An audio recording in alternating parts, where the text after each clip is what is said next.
The air hung heavy, thick with the scent of incense and desperation. In a dimly lit room, a man with eyes that promised untold riches began his chant. He spoke of Dhanvarsha, a divine shower of wealth. To his eager listeners, their lives hanging precariously on the edge of poverty, his words were a lifeline. But as the sacred sweets were passed around, a chilling realization would dawn on some too late. A bitter taste, not of divine blessing, but of betrayal and death. As the sun dipped below the horizon, casting long shadows across the dusty lanes of Uttar Pradesh and the bustling streets of Rajasthan, a sinister narrative began to unfold. The central figure in this unfolding tragedy was an alleged occultist, known by the moniker Kamrudin. Reports paint him as a 72-year-old man, a figure who wielded influence not through legitimate means, but through the manipulation of faith and the exploitation of vulnerability. He operated under the guise of a spiritual guru, promising his followers a divine intervention, a Dhanvarsha, a literal downpour of wealth. For those burdened by debt, crippled by misfortune, or simply yearning for a better life, Kamrudin's promises were a beacon in their darkness. He preyed on their deepest desires, their most fervent prayers, weaving a web of deceit that would ultimately ensnare them in a deadly trap. The victims, drawn by the allure of instant riches, were unaware that the path to prosperity Kamrudin offered was paved not with gold, but with poison. The ritual, as described by investigators piecing together the fragmented accounts, was deceptively simple, yet horrifyingly effective.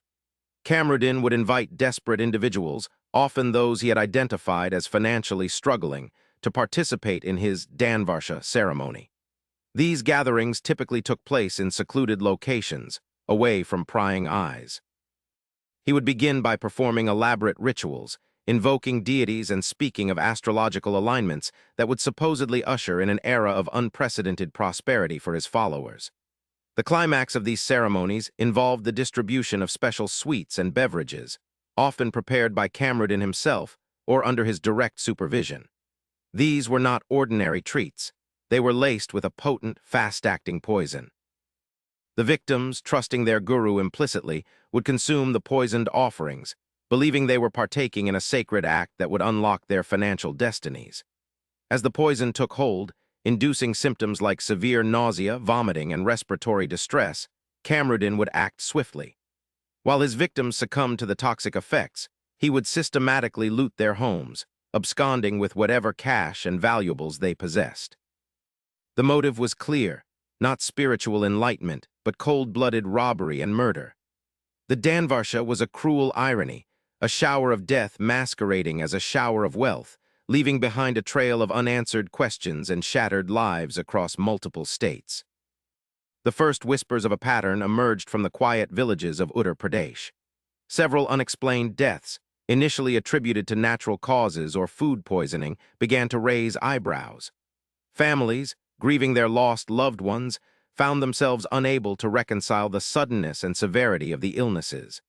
As more suspicious deaths surfaced, police departments in Uttar Pradesh and Rajasthan initiated parallel investigations. The common thread, a name whispered in hushed tones, Kamrudin, and the mention of Dhanvarsha rituals began to connect the dots. Detectives painstakingly gathered statements from witnesses, unearthing tales of the charismatic Baba who promised fortunes.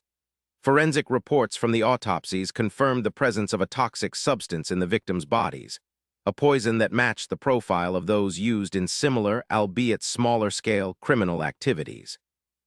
The challenge was immense. Kamrudin was elusive, a phantom who moved from village to village, state to state, leaving no permanent trace. Authorities worked tirelessly, cross-referencing missing person reports with unexplained deaths, building a comprehensive timeline of his alleged movements. The investigation involved meticulous surveillance, informant networks, and the daunting task of identifying and locating the elusive occultist amidst a vast network of potential victims and followers. The relentless pursuit by law enforcement eventually bore fruit. Tip-offs and sustained surveillance led to the apprehension of Kamrudin in a quiet town on the border of Uttar Pradesh and Rajasthan. He was taken into custody, his alleged reign of terror brought to a halt. As the investigation deepened, the extent of his alleged crimes became clearer.